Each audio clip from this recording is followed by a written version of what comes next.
Karen's voice could curdle milk from a mile away. And trust me, she was trying.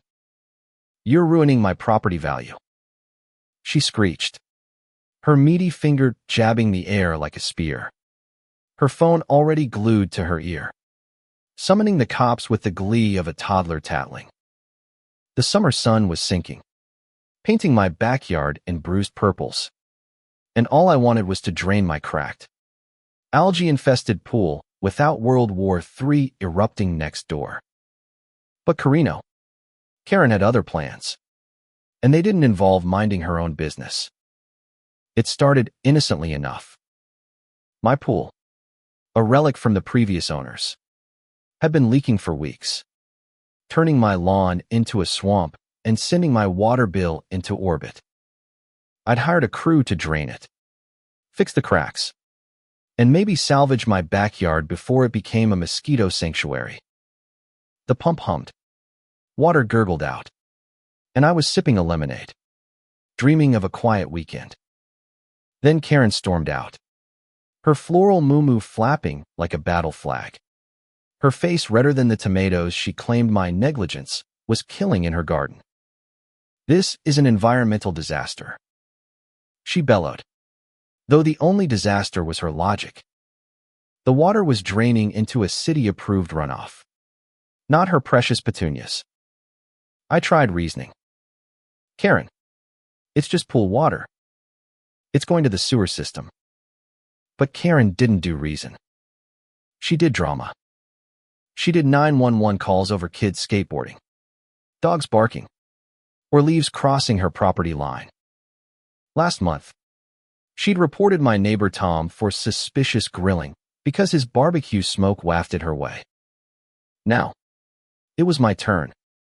"You're flooding my yard." She lied, her voice hitting octaves that could shatter glass. My other neighbor, Lisa, a no-nonsense nurse who'd seen worse tantrums in the ER, stepped out to mediate. "Karen, calm down. It's his property," she said, arms crossed. Karen's eyes narrowed. "You're all in on it, aren't you?" She spat, as if we'd formed a secret cabal to ruin her life. By the time the police arrived, Karen was in full performance mode, waving her arms, claiming my pool drainage was a health hazard and a deliberate attack. The officer, a tired-looking guy named Rodriguez, listened with the patience of a saint, though I caught him rolling his eyes when Karen mentioned irreparable emotional distress. I explained the situation, showed him the permits, and pointed to the runoff pipe. He nodded, scribbling notes, clearly eager to escape. "Ma'am, there's no crime here," he told Karen. She gasped, clutching her chest like she'd been shot.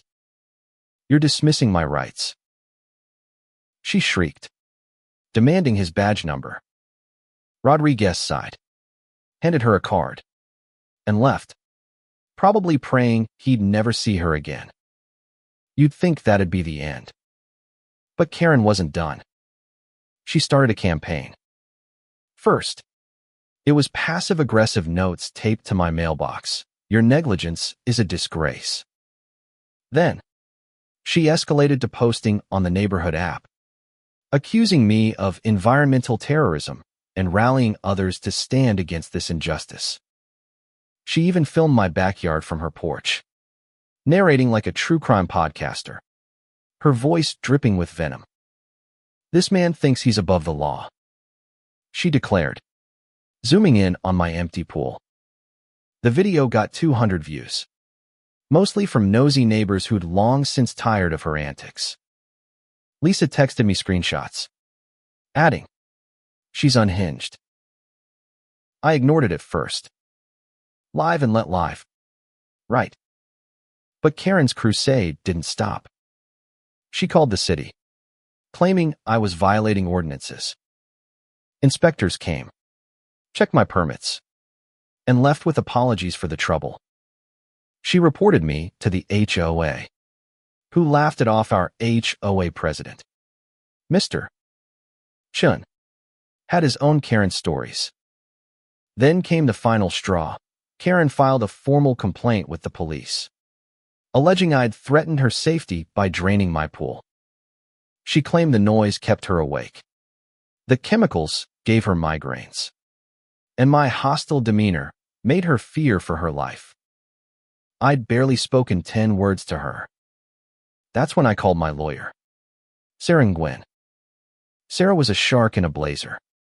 The kind of attorney who could make a guilty man feel innocent and an innocent man feel invincible.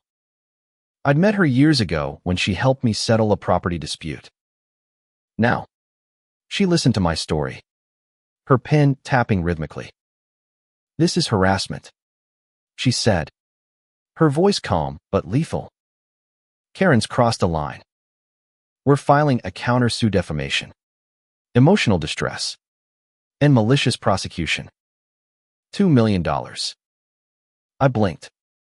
$2 million. Sarah smiled. "Trust me. She'll regret this." The next day, Sarah arrived at my house, her briefcase practically glowing with menace. Karen was on her porch, filming again, oblivious to the storm coming her way.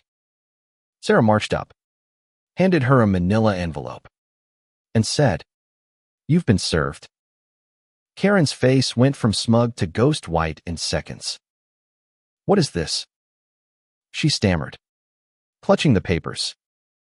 "A lawsuit," Sarah replied coolly. "For harassment, defamation, and wasting everyone's time. See you in court." Lisa, watching from her lawn, nearly choked on her coffee, giving me a thumbs up. The neighborhood buzzed. Karen's posts on the app vanished. Her rant stopped. Word spread that she tried to bully the wrong guy, and now she was facing a legal nightmare. Sarah built a case like a fortress, screenshots of Karen's posts, recordings of her yelling, statements from neighbors who'd endured her tirades. Even Officer Rodriguez contributed a report, noting Karen's pattern of frivolous complaints. The evidence was damning, and Karen's defense mostly incoherent rants about her rights fell apart. Court day was a spectacle. Karen showed up in a garish pink suit, her confidence crumbling as Sarah presented the evidence. The judge, a stern woman with zero patience for nonsense, barely let Karen finish her opening statement. "You called the police over a pool being drained?" she asked, incredulous. Karen stammered. "It was a hazard." The judge raised an eyebrow. "Ma'am, the only hazard here is your misuse of public resources." The room stifled laughs. Sarah laid out the damages, my legal fees, lost time, emotional toll, and the neighborhood's collective frustration. The judge didn't award the full $2 million, settling at $500,000, but it was enough to make Karen's jaw drop. She was also ordered to issue a public apology on the neighborhood app and attend anger management classes. The aftermath was poetic. Karen's house went up for sale a month later.